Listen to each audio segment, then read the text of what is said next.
There is a story that in the winter of 1891, in a palace in Sofia, the ministers of a prince walked into a room, saw the painting hanging on the wall, and made the sign of the cross, not before an altar, not before a crucifix, before this, a naked man, sitting alone in the dark, one hand resting against his face, and two eyes that seemed to be looking, not at the room, but at you.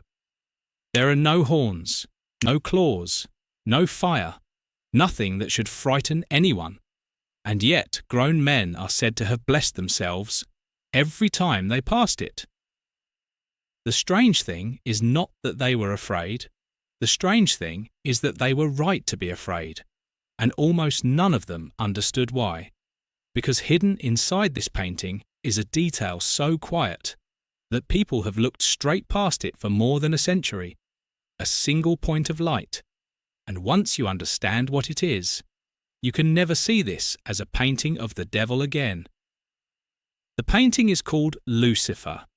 It was made around 1890 by a German artist named Franz von Stuck, a man who, within a few years, would become one of the most celebrated painters in all of Europe.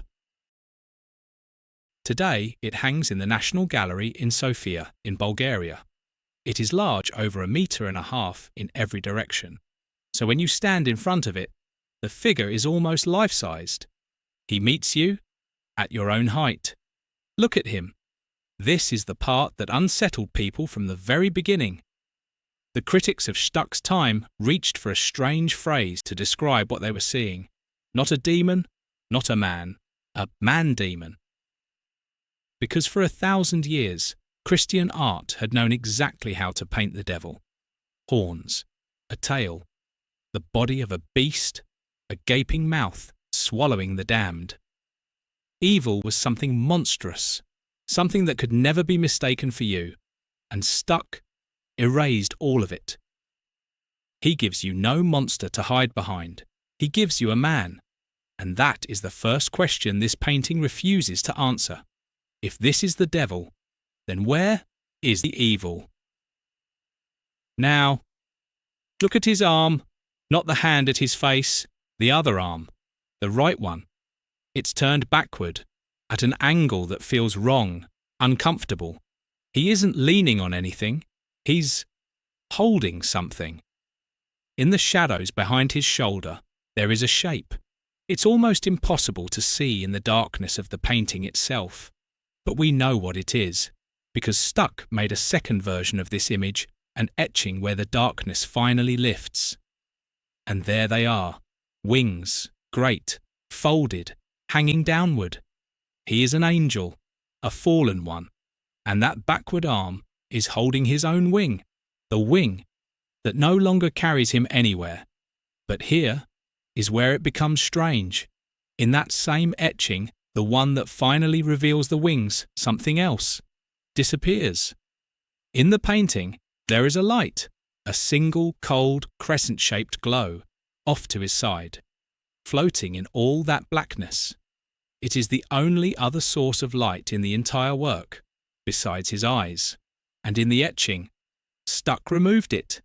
He kept the wings, he kept the eyes, but that one, mysterious, light, he took it away.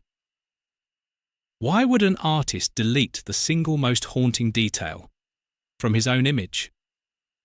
For a long time, people have looked at that light and simply guessed, a moon, a distant star, some cold memory in the dark. But the answer was never truly hidden. It was written into the painting's own name all along. The word Lucifer is Latin, and it does not originally mean the devil. It means something far older and far more beautiful. It means light bearer. The morning star, that cold crescent glow beside him, is not a moon. It is him.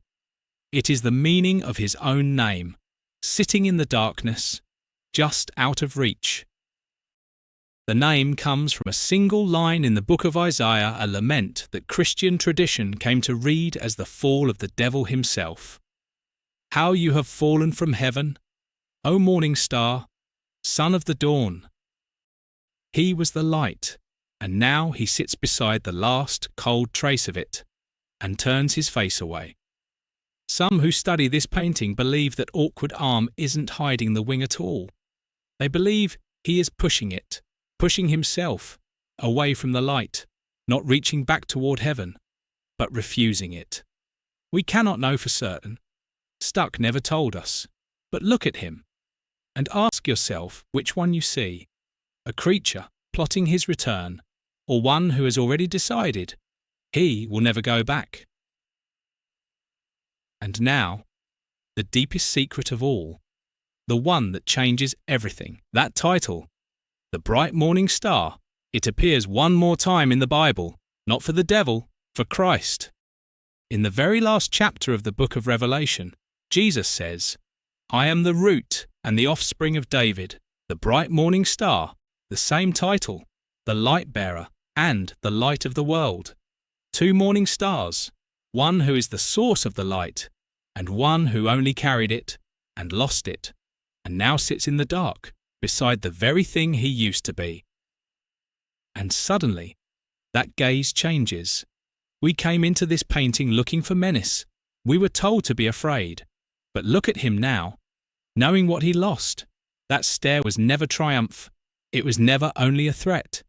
It is the look of someone who remembers being light and knows he can never be it again. The fear doesn't vanish, but underneath it, something you never expected arrives. Grief. There is one last thing Stuck did, and it is the boldest of all.